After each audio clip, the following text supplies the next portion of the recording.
Hey everyone, welcome back to my mess. If you saw my last bloom, we're gonna do the same colors.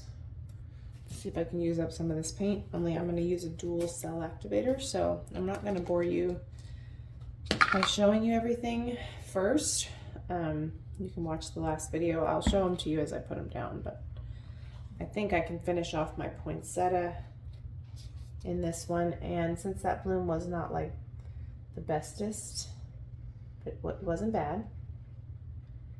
I want to see if we can nail it this time and see how much different it will look with the dual cell activator. So I think I'm going to use a white and Paynes gray, yikes, cell activator.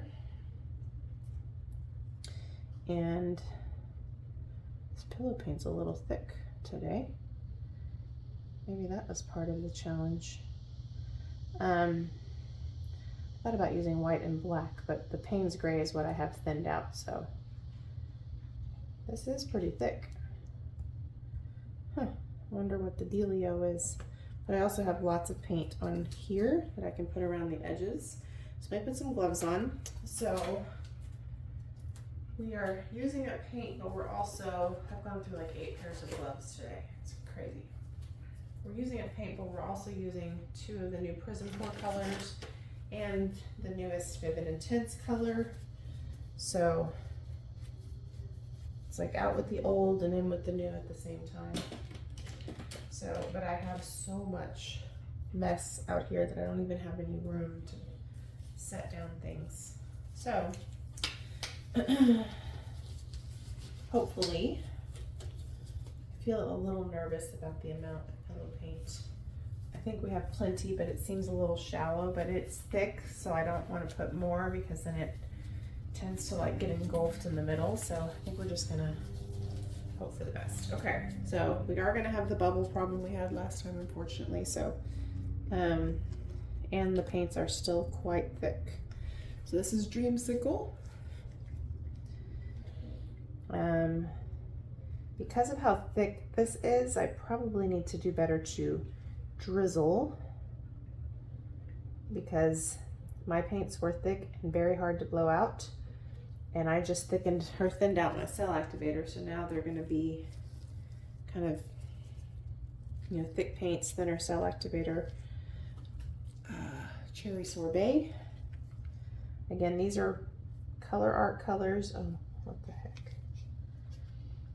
And you can save 20% off of Colourarte using Mandy1120.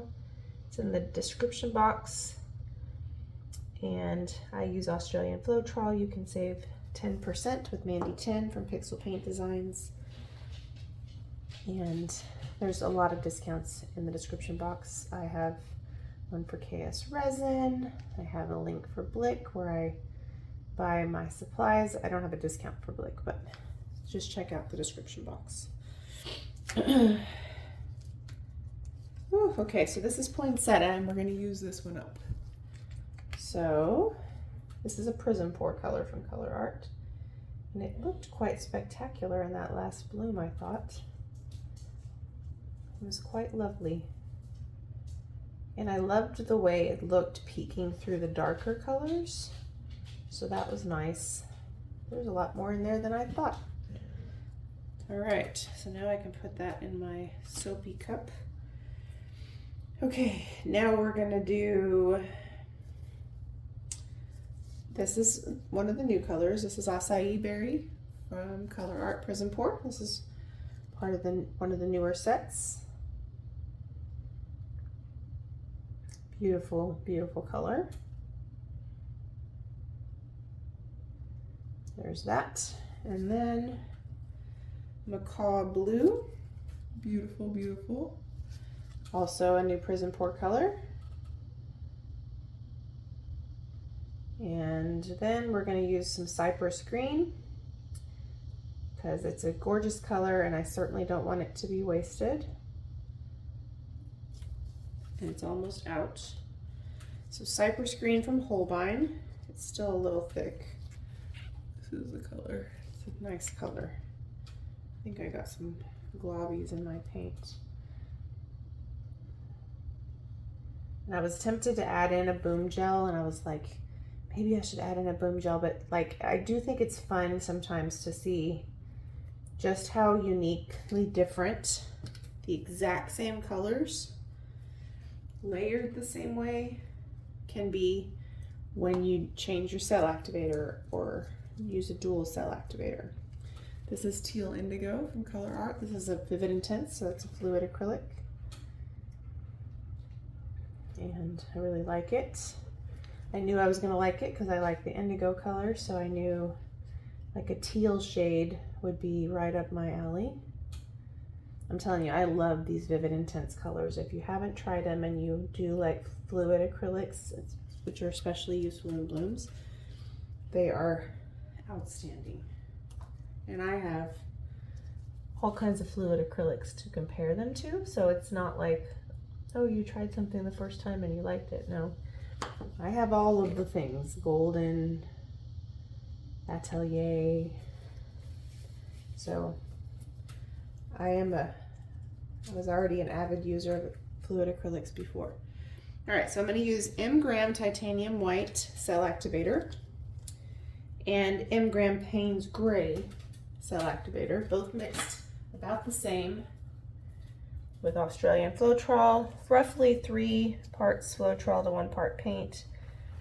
But you can't use that measurement as like golden because it all depends on a lot of things. Climate, your own personal style, how you blow out your blooms, you know, like some people need less cell activator, some people need more, like the thickness of your paints underneath. There's a lot that goes into it, so you have to find what works for you. So what's fun about a dual cell activator, especially with the white on the bottom, is, and I might have gotten my white too thin. I don't know if you guys can tell, but the halo around it is pretty noticeable. Anyway, what's fun about it is you get these cute bubble cells. And I'm probably using too much cell activator. But let's see. I need to get this bubble or it's going to be messed up. All right. Let's see.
There's always one part that I can't seem to get a handle on, and it was that one part today, and it gave me these real funky cells right here, but let's hopefully we can redeem it.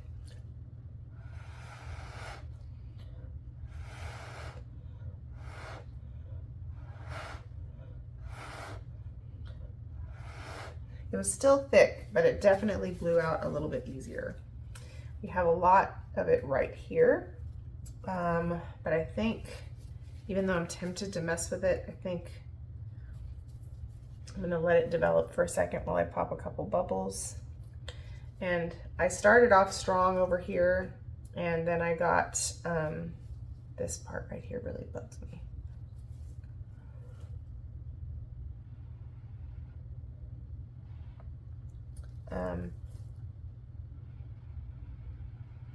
That's where I messed up the blow. But I started to get my blow got more narrow here.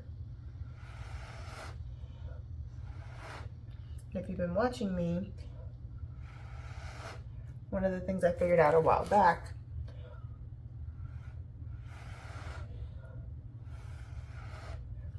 is, oh, I messed it up, is that I have a tendency to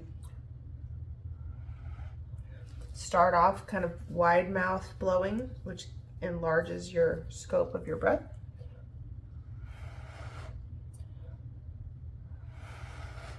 But then I tend to narrow it when I get these weird, like tiny petals.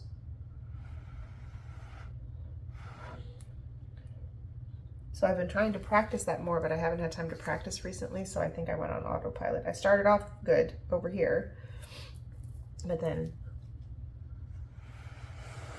kind of lost traction. Man, I'm covered in paint. Okay, so we have pretty decent composition, except for this part right here. That's okay.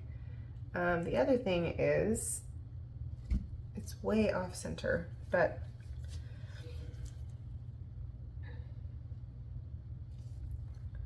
I'm hesitant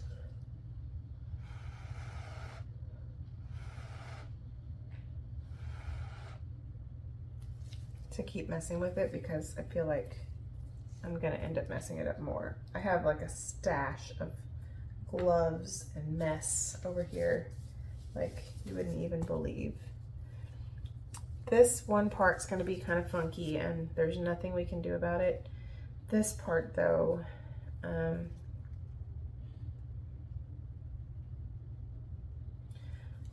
I don't want to overly mess with it because that didn't go so well the last time. So let me see how far I can get.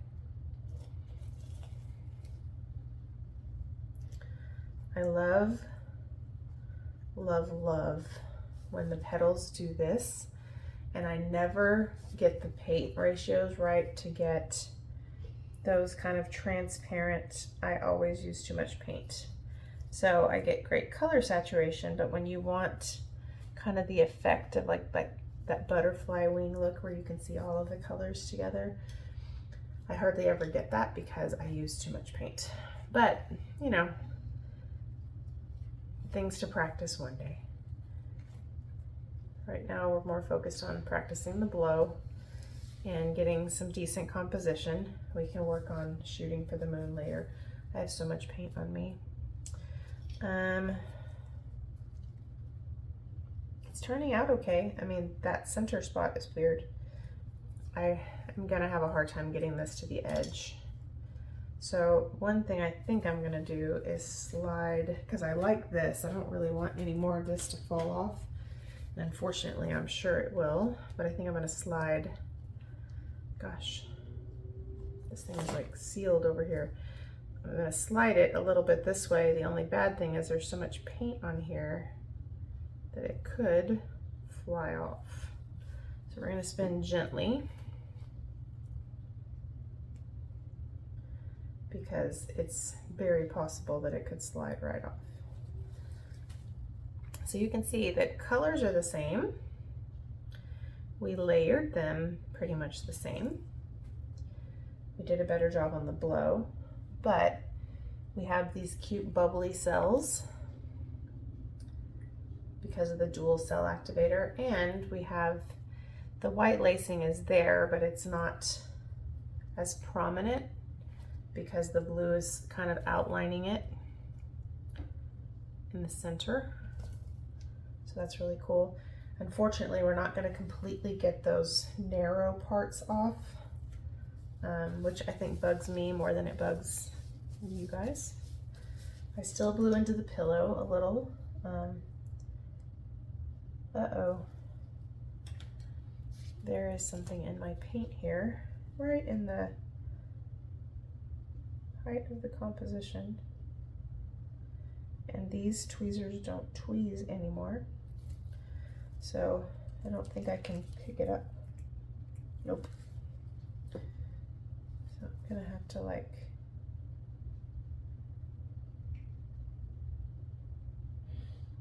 need to get new tweezers in here.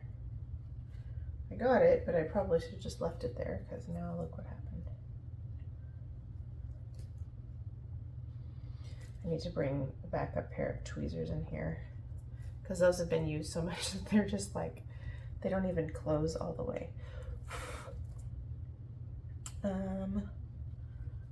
this.